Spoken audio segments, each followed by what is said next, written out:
Jim Douthat and Tony Szymendera, welcome to Virginia's for Sports. This is exciting for me. You got to get out more then, Paul. Tony, you and I go way back. And I said, hey, I'd love to talk to one of your ball players. And you said, Jim, I think I don't know what the process was for you to select Jim, but he is your only captain. And y'all just finished his senior season in baseball, right?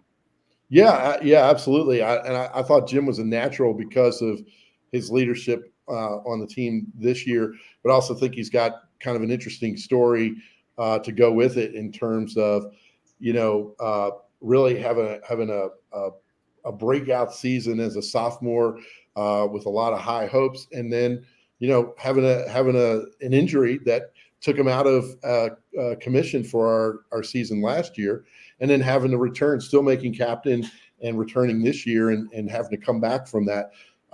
That's something that not a lot of kids have to deal with, and I think it's a really hard thing to go through for anybody, but especially when you're young, and the doubts that it brings about, can you come back? Am I going to be as good? What's going to happen with my future? Those are hard emotions for adults to deal with, and to deal with it when you're 16, 17, 18 years old it's another whole level, because you, in most cases, haven't dealt with any sort of disappointment at that level or loss at that level. So I thought Jim was a natural to bring along. That's awesome. All right, Jim, we're going to start with a really easy question. Are you from Richmond? I am. I was born in Roanoke. I lived there for a few years and then moved to Richmond. So, but you would say you're from Richmond now? Yes, sir. Okay, cool. What brought the family to Richmond? My dad's job. Okay, that's a pretty typical answer, I guess. St. Christopher's, what grade did you start there? I started in pre-K. Oh, you're a 14-year guy. Yeah, I've been there for a while. Jim, I'm going to try to contain myself. I'm a 5-year guy, and 5-year guys tend to feel a certain way about the 13 and 14-year guys. We all get along much better now. No, it's all good. So when did you become a baseball guy? How old were you? I started playing, I want to say around kindergarten, I think was the first time. My dad signed me up for machine pitch. I think he at first wanted me to play soccer because he played that, and ended up I wasn't very good my first couple of seasons. Ended up kind of I think it was my second year I kind of started to get the hang of it and really began to like it after that. Never stopped. Really kind of. I played basketball for a few years along with that, but it's pretty much just been only baseball for as long as I can remember. Well, your coach, you and I have all played a fair amount of baseball, and hitting a baseball is an impossibly hard thing to do. And when you're first starting out, of course you look ridiculous trying to hit a baseball. And when you're only 5 or 6 years old, that adds to it. Yeah, but the fact you picked it up that quickly is pretty good. Were you a pitcher that young?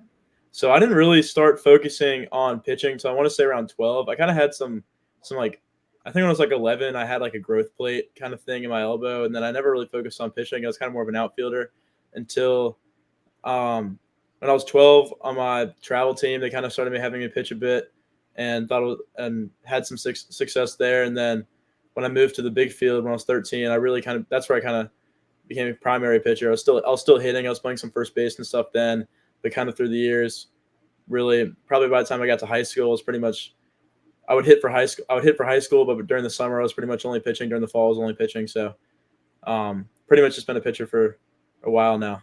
And when you say in the fall, you're talking about a travel team? Yes, sir. And how many different travel teams have you been on? So I played on one team for about 3 years, like IYG Spiders. I loved it there, but eventually my team kind of just fell apart. Had to look for somewhere else, and then I went to this place in Midlothian. It was really random. I only found out about them because they beat my old team like 18-1 or something, and I pitched in that game. So I was like, these guys must be pretty good. So I went there, and it's pretty funny how I ended up actually on that team. I went to the tryout. We couldn't even find. It was in the middle. The trial was in the middle of nowhere. It was in the middle of Chesterfield. We had really no clue. My dad and I had no clue where we were going. So I get there late because we got lost, which is not a great start. And then I get there, and I must have been like 4'11". I was pretty chubby.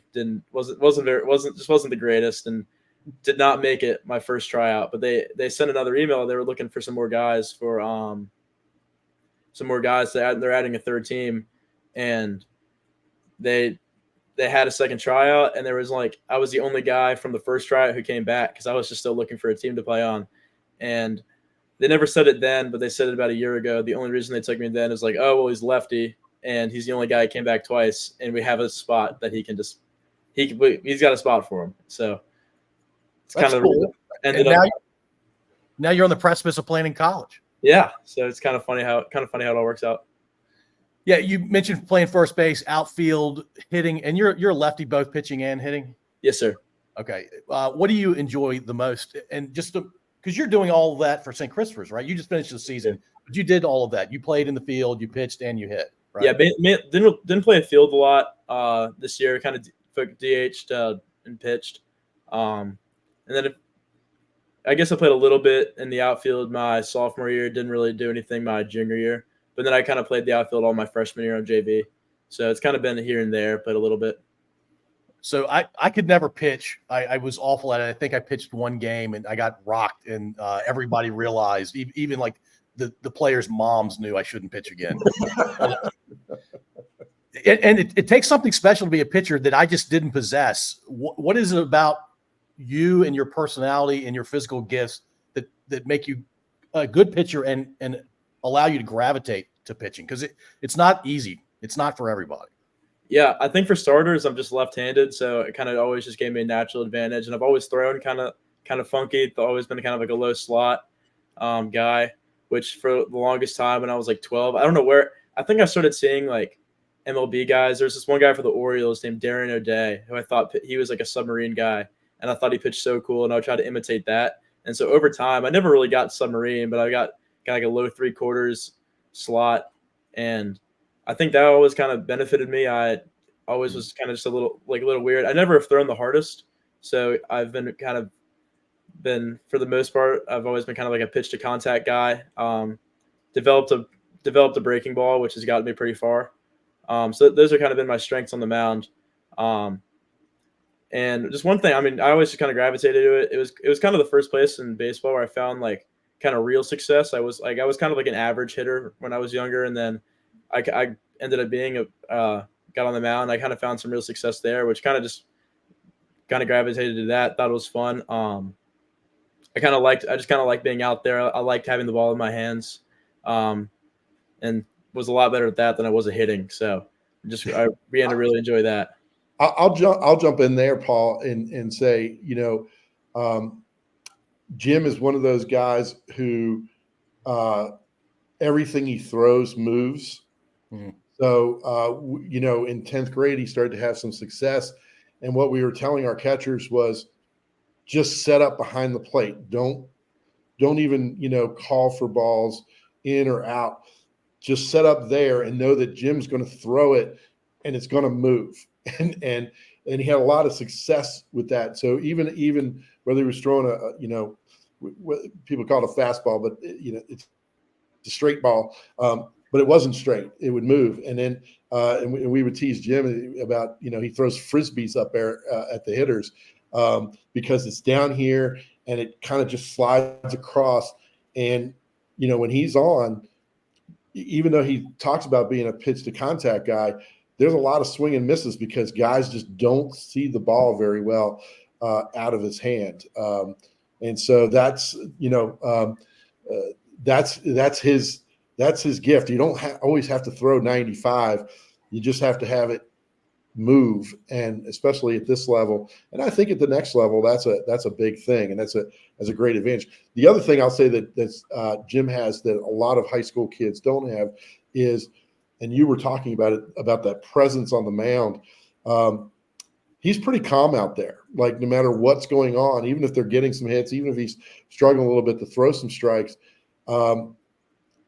you won't necessarily know it. You're not going to see Jim kicking the dirt or walking around the mound. He's going to get the ball and be ready to go for the next pitch without really showing a whole lot of emotion. And that's I think a gift for any athlete, but especially pitchers, because there's so much that can go wrong for you out there, from umpires to hitters, whatever.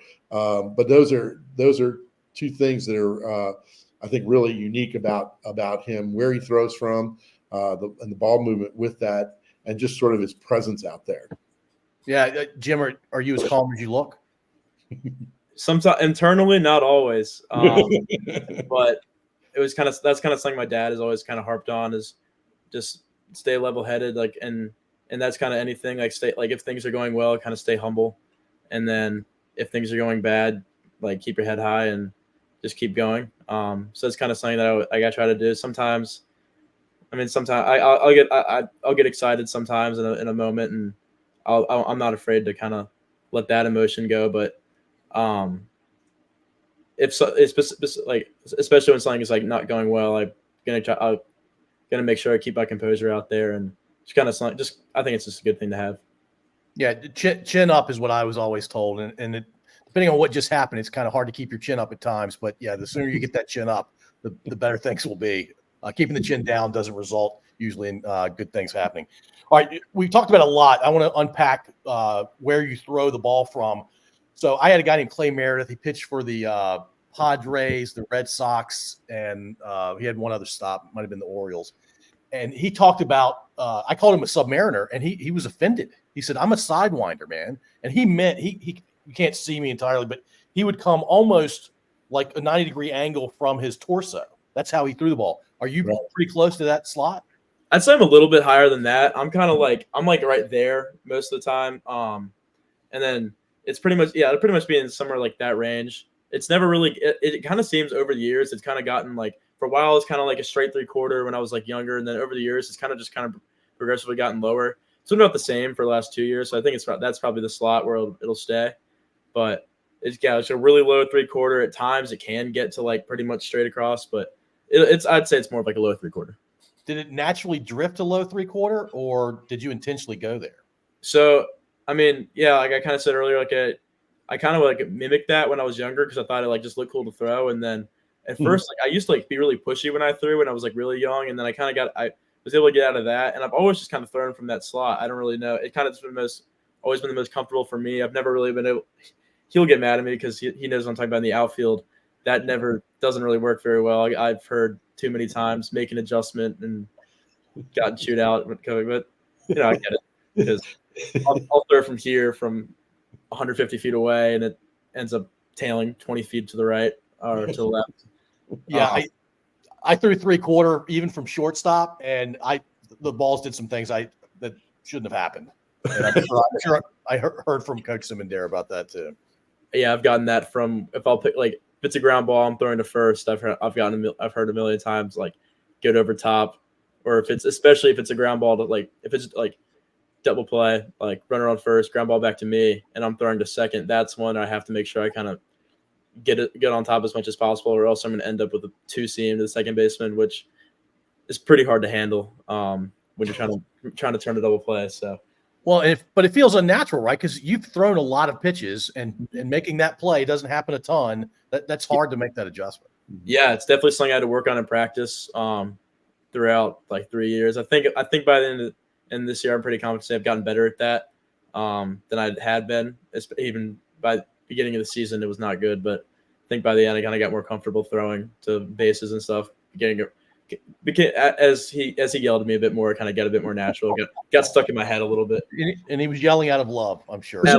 He's encouraging you not to kill the second baseman. That's all.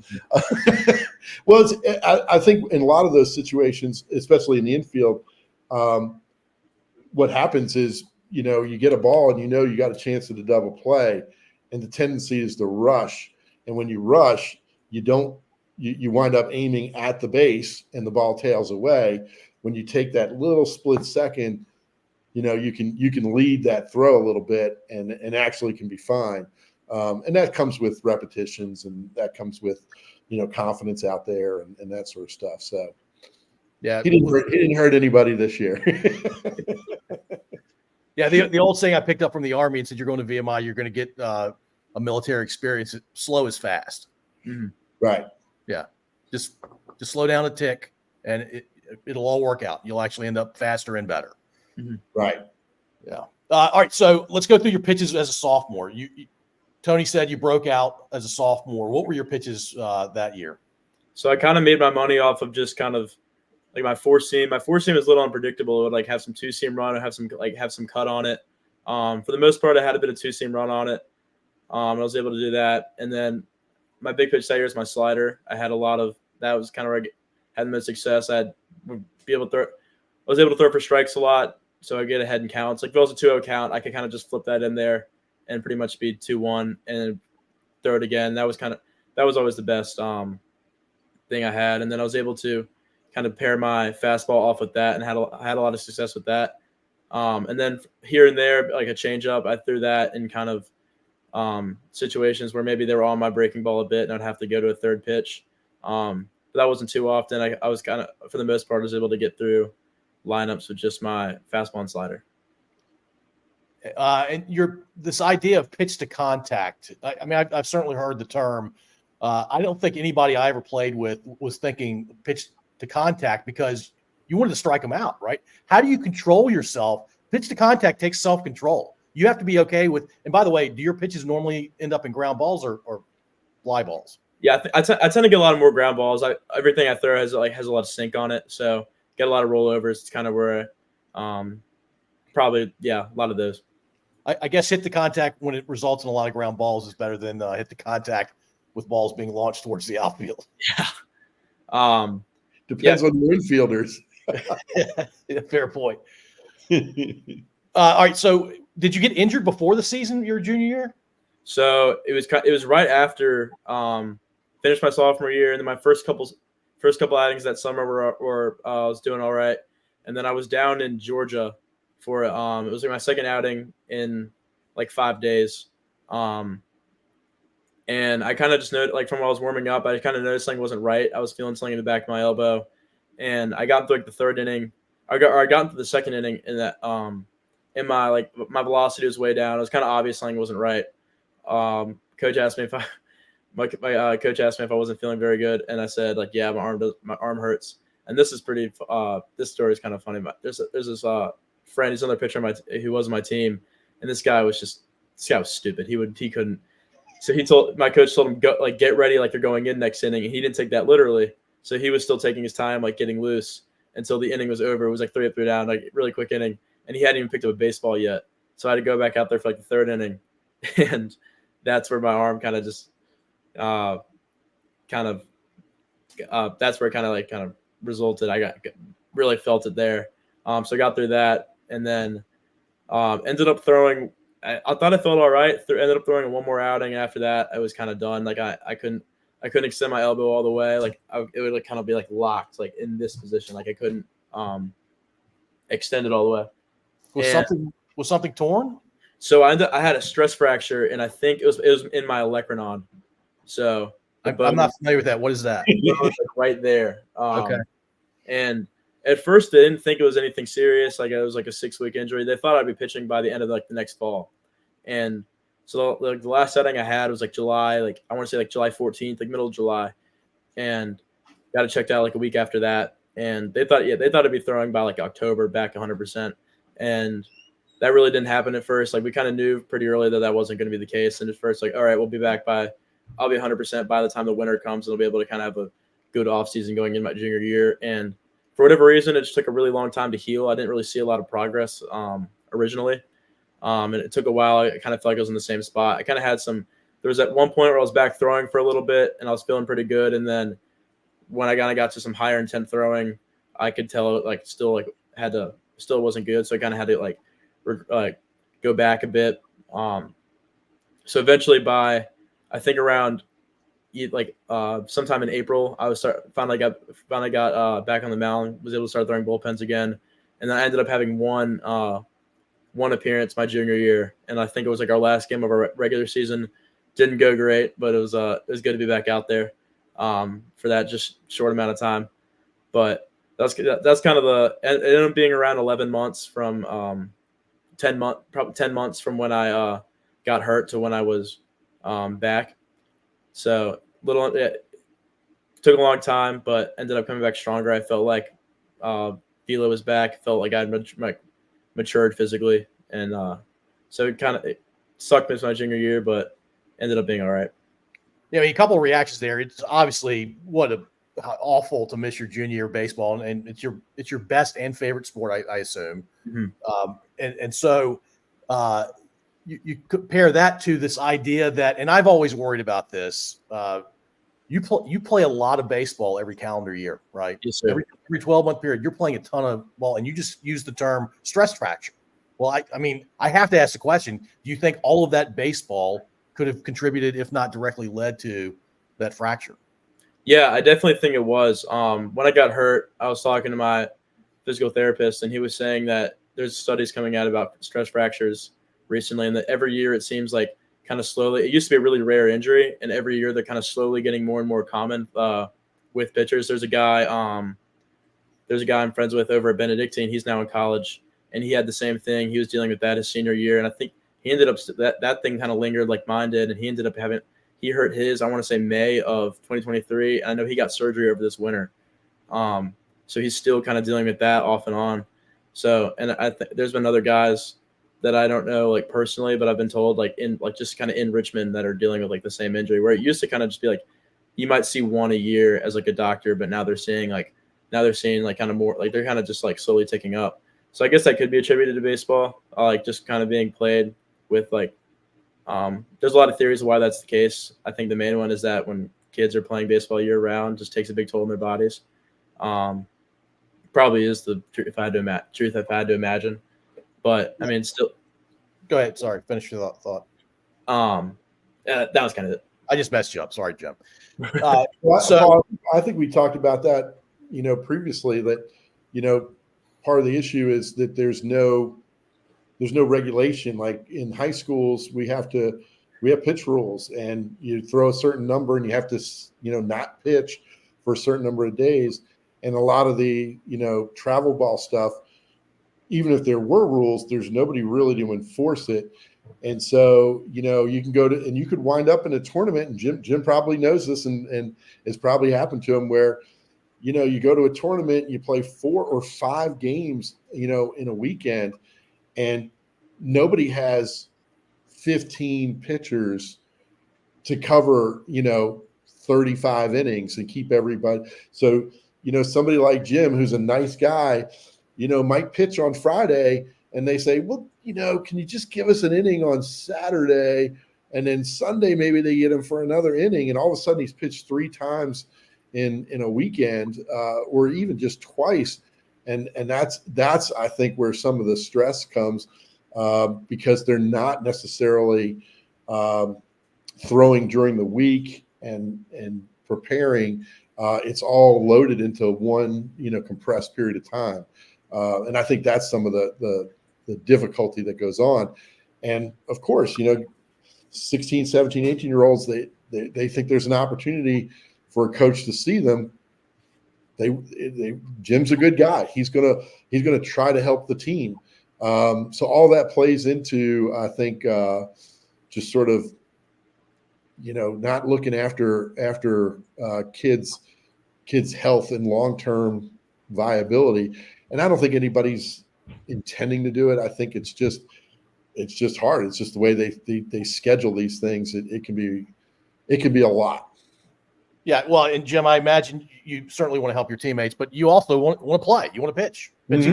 You enjoy it, right? So, okay, sure, I'll pitch, coach. Pitching's fun.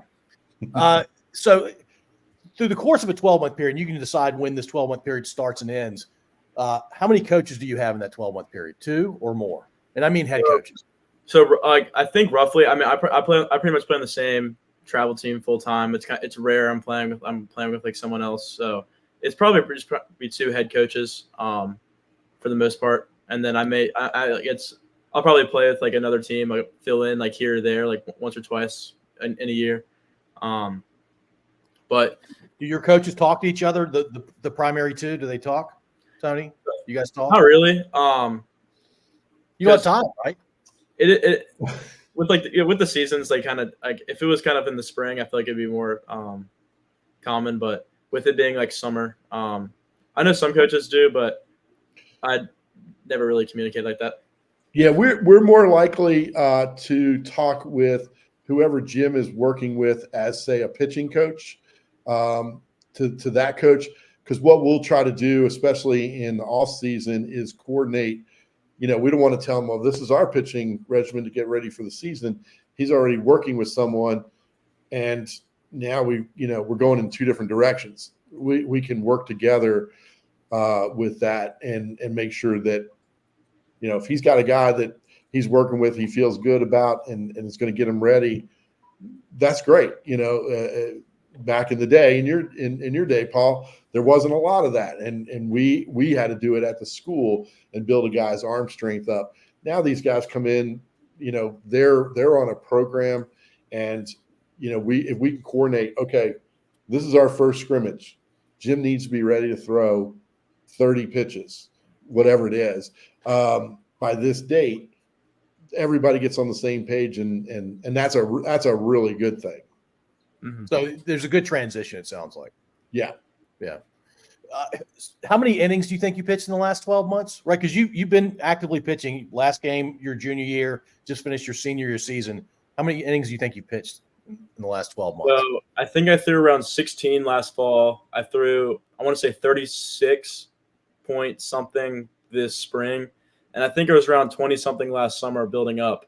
So it kind of started as like two, and then eventually got in like three inning outings, and then through the fall it was less appearances, just less tournaments, but the outings were kind of longer. There was three, and then I eventually got up to four that fall, and then built it all the way up to like 6 and 7 this spring. So was able to kind of get back up to where I was. But I can't really do the math in my head there. But well, I think you just said, because you didn't mention how many innings you pitched for your school, or for our school, my alma mater, your school, because you're graduating tomorrow, right? Congratulations! I am.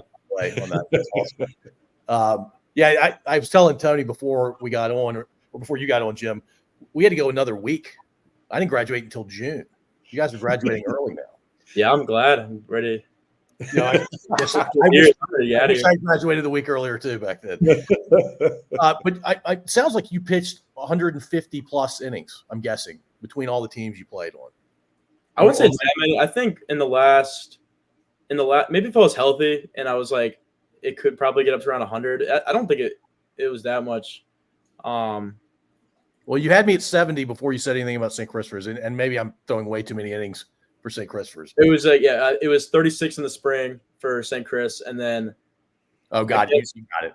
I guess 36 out in between the summer and fall. So you were approaching 100. Sounds like 72, I think. Okay. Total. That's the total. We're not missing a season. Yeah, that's it. Okay. I don't. Math was not my strong suit in school. All right. So, Jim, I'm going to tell you a quick little story.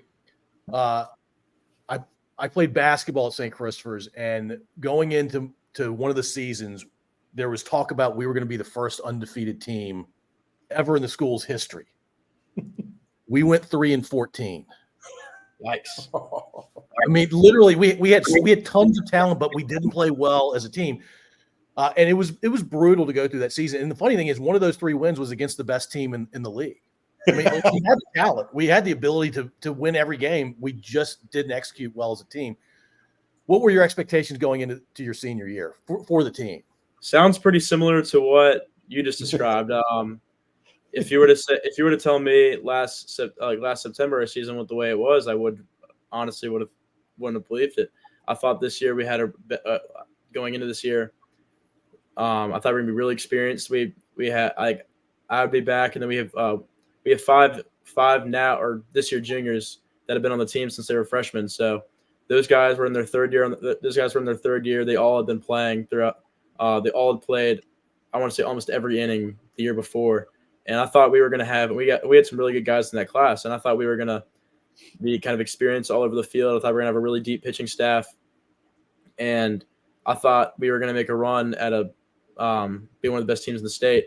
But then lost our center fielder to a knee injury in football season, and then we're like, okay, it was a pretty big loss, but it was nothing we couldn't handle. We thought, because we kind of just kind of just stick someone else out there, and the damage was kind of what it would have been. It wouldn't have spread to the rest of the field. But then in one of our scrimmages, our catcher ended up having the most random knee injury. It was on a swing. It was like the lead off the game, and he goes down. He ended up being out.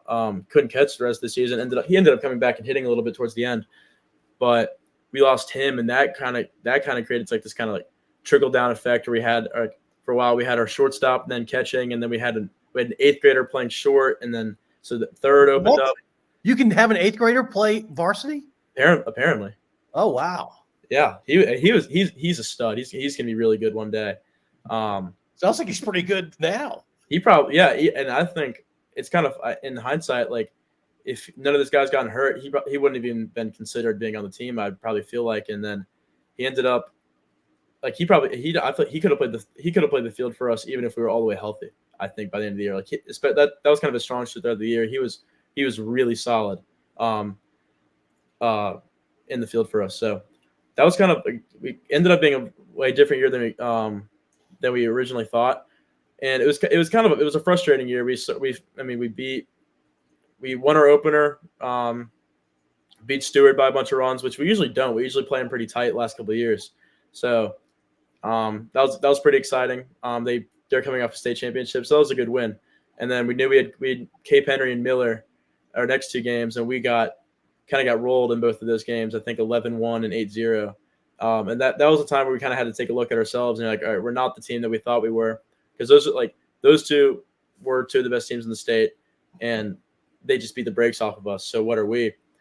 And I always had this kind of belief that we were better than that because I feel like, and this is kind of part of this was just me being optimistic, and it was kind of hard to balance because like one, we just got beat 18-1 our last 17-1 our last 2 games, and then the other hand, but like. It could the damage could have been it couldn't have been that bad I feel like, and then so we kind of had to take a look, and then we go into I think at that point like we had some games canceled that I thought at the time were winnable, and then we ended up going into our spring break tournament right after that, and we jump up, we're playing Midlothian, we jump up on them early, and we're feeling really good, and then kind of that game kind of just came crashing down like really quick. It was just kind of errors, and then they had some hits fall, and then I think we were up 6-1, ended up losing, I think 11-6. And that was a pretty brutal loss. That was a team that I think that was a game that we were ahead. We kind of had them on the ropes, and we just weren't able to put them away. And then our bats, we were really hot in the first few innings, got a bunch of runs, and then our bats just kind of really disappeared. And that one. I was going to say, Jim, we did that a couple times this year, Paul, where like Midlothian wound up winning the tournament, and they were done. Like we had them, and we had a couple games this year where we were up on people, and 1, we couldn't extend leads, and 2, if we made an error, and Jim will tell you, we didn't make an error and made 5. And give up a run. We gave up 4 runs, with anything. But at the end of the year, we looked at it. We had, we were giving up on average 2 unearned runs a game. So when you add that to what, our pitcher's general ERA was, which is 3-something this year, we're already down 5-0, and we didn't have the offense to compensate for that. But Jim's given a great accounting of the year. It took us a while to kind of even figure out who we wanted to play where, defensively, and that took a toll. And then we just couldn't hit our way out of it. Sometimes you get that kind of team and they go up there and score 8 runs. You get a lot of 8-6 games. That's one way to play, but we didn't. We had to play really good defense in order to compete offensively, and that and yet, and Jim will tell you, we played 3 of the best teams. Benedictine won the Division I championship. That was a 4-0 game that really should have been 2-0. We made an error that led in 2 runs. We lost to Miller School 1-0. They lost in the state championship in D1. That was a great game up at Miller. Highland, which was, I don't know, they had 25 wins or something like this. We played them to a 5-1 game, and we're right in it. And these are, well, Jim will also tell you if you saw a Highlands team show up, you'd think they were a college team. The most physically impressive group of individuals I've seen at the high school. So we had the ability, we were there. We just didn't have enough firepower, to either shut everybody down on the mound or to out hit somebody, offensively. So it was a tough year, but I think Jim, I said this in our end of year party, that I thought in a lot of ways Jim wound up being the leader that we needed for this kind of team, because certain captains or leaders would have gone down the yelling and screaming path because they would have been frustrated, and it wouldn't have changed anything, because it wasn't that people weren't trying. It wasn't that people had bad attitudes. We had a great attitude all year long. And I think partly because of Jim and his approach of kind of being even keeled. Hey, let's go get the next one. All right, that didn't go the way we wanted to. Let's regroup and go after the next game. And in a lot of ways, I think that's what this team really needed, was that kind of approach. Because nothing else was really, it wasn't going to change the way people were doing things, because they were trying. Just we weren't good enough. That's all. Yeah, and sometimes the ball doesn't bounce your way. You have injuries, but Tony, I know you're not going to allow those to be excuses for why you guys can't win the next game or the next 5 games. I was at the Miller game when it was at the one at St. Christopher's. Y'all lost 8-0. And look, I sensed that you guys were giving it everything you had, and they're a talented bunch. And the fact that you guys played them 1-0 at their place is really impressive, actually, given how much talent they have. I mean, their first baseman looked like he was in Double-A. I mean, it was ridiculous. He's a Tennessee commit. Yeah, I believe it. So, Tony, and this question's for you. I had to leave after 4 innings, I think, and I saw 2 kids get picked off bases. I was a little surprised that a Tony Szymendera coach team would allow that to happen. Can you explain that to me, Tony? Sorry, Tony. I have to give this one. Poor assistant coaching. That's all. No, I think that's that sort of. I think that typified our whole season. Like what you saw, we did that to some degree on the mound. We definitely did it on defense, and we did it a lot at the plate, where I think we had a lot of, I want to say inexperienced, but lesser experienced guys who were probably on the field more than, they were the next guy up, and they're talented guys. But they took them a while to adjust to kind of the speed of the game at the varsity level. You do one thing at JV, you can get away with it. And we're not playing a weak schedule by any means. We're not even playing a mediocre schedule. If you go on to Max Preps and look at our strength of schedule, we're going to be in the top 3 or 4 of the independent schools with a Benedictine and a Miller.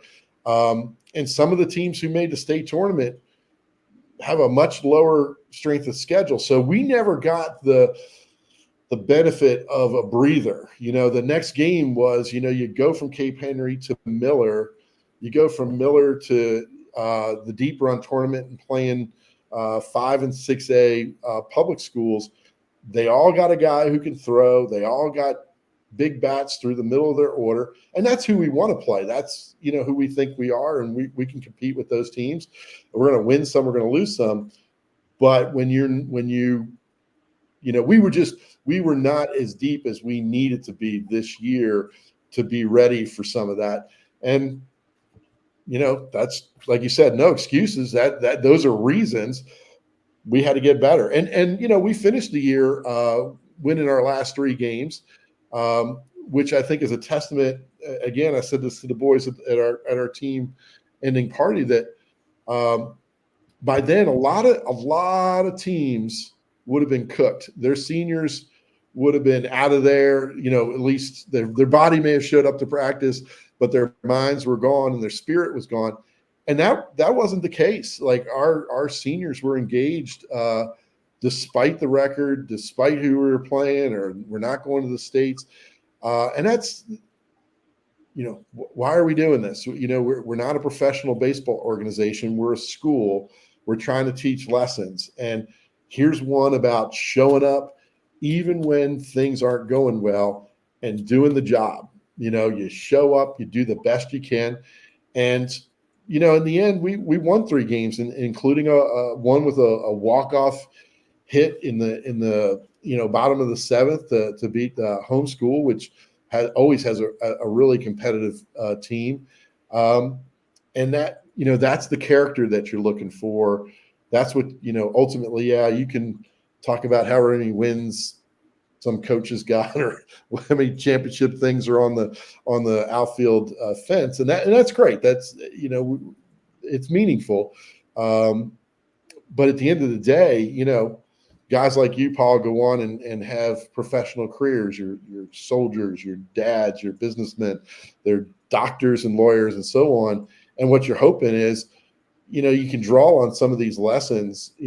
Jim can draw on lessons from, how to be resilient in the face of, when he's got somebody yelling in his face next year at VMI. I've been through tougher than this. I had doubts about whether I could pitch again. I had doubts about what was going to happen in my baseball career. He's faced stuff and had to be strong. He's had to grow as a person, I want to say man in the sense of adult. Like, how do you deal with these things? And okay, that's what's important. That he is able to go out there and be the person that he's capable of being because he's learned these kind of lessons. Would it have been nice to win some more games? Absolutely. It would have been a lot more fun. But these are the lessons that this group, got this year, and that's okay. It's certainly going to motivate the next group, because they're already like, all right, we got to do this differently. We got to do that differently. And that's a good thing because they're learning from that. And what are they going to do with it as well? So, Yeah. Tony, you're providing a wonderful opportunity because, look, my dad told me this when I was younger. I think you believe this since you were a kid. Your dad maybe instilled this in you. You'd rather go against the best talent and lose than beat the worst talent. Jim, you are so much better off for playing the teams, pitching against the teams you guys did for VMI baseball, but also to Tony's point, for life. You always want to go against the best.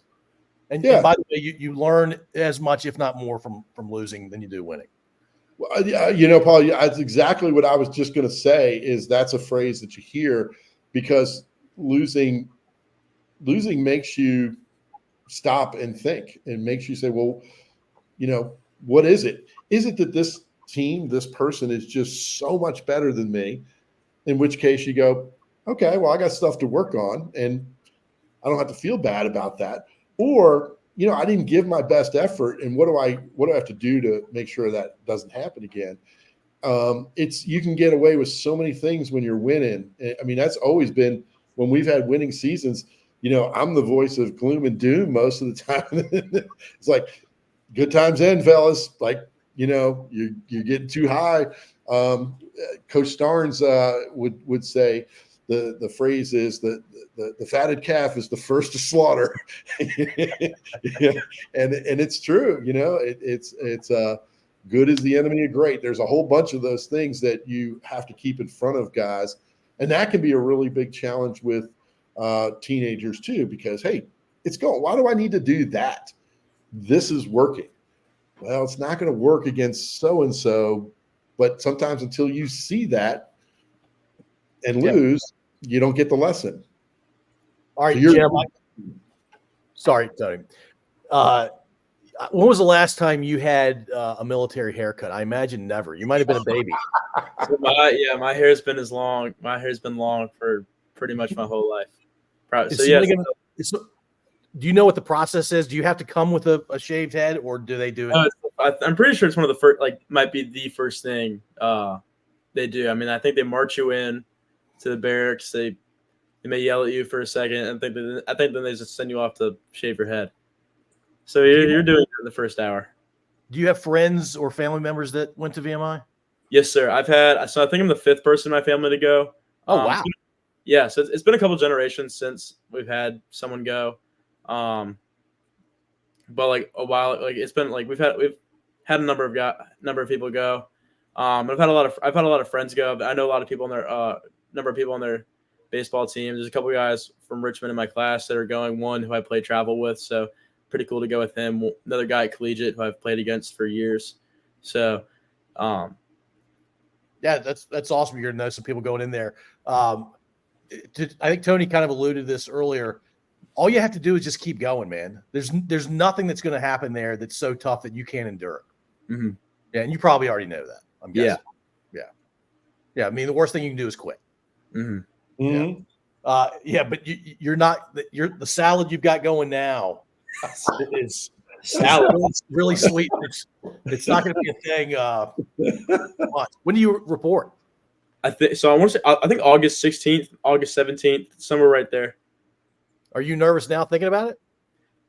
I like to right now I'm like to not really think about that first week. I'm excited for baseball, but I'm a little nervous. I mean, I don't know everything I'm getting myself into. I heard some stuff, but I don't think you really get it till you're there. So, but I think I'm more excited. I chose it because I wanted something that would challenge me. It's a really good school and it has a great reputation. I wanted to be a part. It's something I just want to be a part of. I say this to every person that is about to go to VMI, is at VMI, or has graduated from VMI. It is the strongest alumni network in the country, if not in the world. It's unbelievable, especially if you stay in the state of Virginia. But even if you go to California or Japan, if there's a VMI alum within earshot of you, he or she's going to take care of you. Mm-hmm. Yeah, that's another thing that I kind of thought about. It's pretty. The network there is just kind of exciting. How they look out for each other. Do you have any expectations about your first year at VMI? So I don't really know. I'm just gonna have to kind of see what happens. I think overall as a team we'll be pretty young next year. And I think my class is really exciting. I have a lot of really good baseball players in that. So I'm going in there expecting nothing. I'm just gonna go in there, compete, show what I can do, and kind of just see what happens from there. All right, last question, and Tony, if there's something we didn't cover, we can certainly do that after this. When I played at St. Christopher's, we did not have a fence. Our dugouts didn't exist. We had metal benches. Literally, that's it. The backstop doesn't exist now, but it was gnarled vines and stuff. We would lose balls back there all the time on pass balls. Did you ever put one over the road there in right field? I got pretty close a couple of times in batting practice. I think the farthest ball I hit landed if the bleachers in right center right there. Yeah. The farthest ball I think I hit was on like the sidewalk right next to there. And then that one hopped a car. This year with the field getting moved back, I kind of secretly in every round I kind of wanted to see if I could put one off a car in the senior lot. I was never able to do that one. Maybe if I got a couple more rounds, who knows? But my days of hitting have come to an end most likely. So. Yeah, when Jim catches one, it's a thing of beauty. It'll fly. He's strong. So when he makes that contact, it'll go. And Paul, that the road now is actually further away. Oh, is it? Yeah, there's a. Next time you're on campus, you can see there's a big telephone pole down in the right field corner. That's where the road used to be there. So when they redid it, they made so that the fields could be bigger for soccer and baseball and all that. So that's been a long time now, but it's really a shot to put it over that road now. Yeah, if you get it to the road, it's pretty good. And we've seen a couple over the years. Kurt Fleming famously hit one over the sort of right center field bleachers, over the scoreboard, over the street into the parking lot. Now he did get drafted in the 8th round, so he was pretty good. But that ball went way high too. Wow, I can't even fathom that. Yeah, it was amazing. I think the farthest ball I've seen has been off the roof of the field house of the gym, kind of right there. That was a ball hit this year. What? Yeah, there was a ball. He's probably seen someone hit a ball further than that, but that ball this year was just kind of like we're not getting that one back. That ball's way out of here. That's a 400-plus footer. There's a small roof off of the weight room comes out, and there's a small roof there, and somebody put it up on that. It was an impressive shot. But Austin Waits hit a few further than that. There was a kid from Blue Ridge who one-hopped the fence on the track. That was before we had a home run fence. Yeah, he won. He only got a triple because still stayed in play. We knew how good he was. A kid from Miami or something like this, and he was from down that way, and we were playing almost at the track, and he was super slow. But I think we had like a double or triple cut or something like that. How did that work? Yeah. So every ball in play? Like, does it matter? No. There's there was nothing out there, Jim. Like the weight room and all that. That was just open space. Oh, okay. And there was like coming off the back of what's now the old gym. There was a different old gym in the past. There was like a concrete piece and some benches out there. Ball could roll up on that.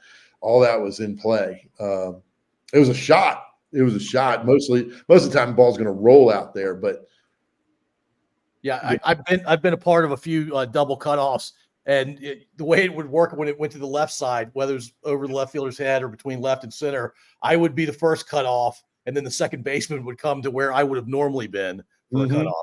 Yeah, silly. And then I'll end with this. VES. You remember playing at VES? Oh yeah. Back in the day, they had a pine tree or a cedar tree. If you hit it to the right of that, it was in play. If you hit to the left of that in the air, it was a home run. I mean, that's how old we are, Jim. Hey, did I ever tell you the Tad Dupree story on that at VES? No. So Tad's another alum, Jim, from the Ashland area where Paul's from, and they were building something up there one year. I think it was Tad's senior year, and Tad had bad what do you call it, the turf toe. We lost Jim. Oh, we lost Jim. I'm sure he'll come back. He was frozen there for a while. Was he? But they were building something, and there was a manhole cover in left field that they had. I guess they had dug the dirt off of it, and they put one of those orange snow fences around it. And this is like mid left field. Yeah, the outfielders were behind it, and they said, well, if it bounces in there, it's a double. If it lands in there, it's a home run. It's like, all right. So does it, of course, Tad, of all people, hits this ball off his shoe tops, and it just goes boom right into and Tad is, he's running around the bases like, he just hit a 4,000-foot shot, or at least it appeared that way. The VES kids are getting all mad. Why isn't he running? He should run. I was like, he's hurt. He's hurt. He can't run. He's not showing you up. But of all people, it was going to be Tad that hit it perfectly into that spot. I'm sure he tried to. I'm sure that was his goal. I have no doubt that it was as well. And if anybody could do it, was because he had that, like I said, the turf toe, and he's like, I don't think I can play. I said, well, does it hurt when you swing? He goes, no, it doesn't, I said, okay, here's the deal. If you hit a ground ball, don't run. Like, you're going to be out anyway, so let the shortstop throw you out. Don't run. You get it to the outfield, do your best, get to first base. And he played like several weeks that way. Really? Oh, yeah. More effective than, most of the guys that we had. So. Wow. Yeah, Tad could always hit. That's for sure. Yeah. All right. Well, I'd love to wish Jim good luck in his future baseball endeavors, but we've lost him. Yeah, I was looking to see if he's texted me or anything, but let's see. Let me see if he responds. He's just Sounds like had you have a lot of yeah. We started talking too much at the end. He's just like, I'm done. I can't listen to these two talk anymore. You've got a lot of returning seniors, well, juniors that are becoming seniors. Oh, he said he's still here, but we can't see him. Oh, he came back in. Hold on, I'll get him back in. My bad, Jim. There's two different views. In one view I can see, in the other view I can't see you. It looks like Yeah, my Wi-Fi cut out. That happens sometimes, so I had to join on my phone. It's all good. Tony and I were conjecturing that maybe you were just tired of listening to us talk about the no fence days. Well, yeah. All right. So we've gone 55 minutes. So, Jim, we'll end with. I really appreciate you coming on here to do this. Tony, thanks as always for doing this. I hope you crush it at VMI. I hope you go X&O, whatever that is, 70-0 in your career at VMI. And by the way, do you think you're going to start your freshman year or eventually? I would imagine not. I kind of see myself these next 4 years as being a primary reliever, kind of just like with my slot. And I think I've found my strength in kind of like 2 to 3 inning kind of outings. That's where I feel like the strongest. So if I had to guess, I kind of see myself in that role. The best pitcher I ever saw pitch in high school was a middle reliever in the pros. So yeah, it's an important job. Middle relief, really important job. And you get paid for that these days. They don't have guys who are going. It's one of the things that's happening with the Phillies right now is their guys are averaging 7. Their starters are averaging 7 innings, and I don't think there's too many teams in baseball where it's more than 5. Yeah. That's just the way the game has kind of evolved. Throw as hard as you can for 2 times through the lineup, and then we'll put another dude in who's throwing 100 for an inning, and then another dude that's throwing 100 for an inning. Very different. You bring out the lefty that throws right above the sidewinder. Yeah, that's right. Beautiful. All right, well, Jim, best of luck, man, and Thank you. Appreciate you doing this. Hang on for a second. I'm gonna stop the recording.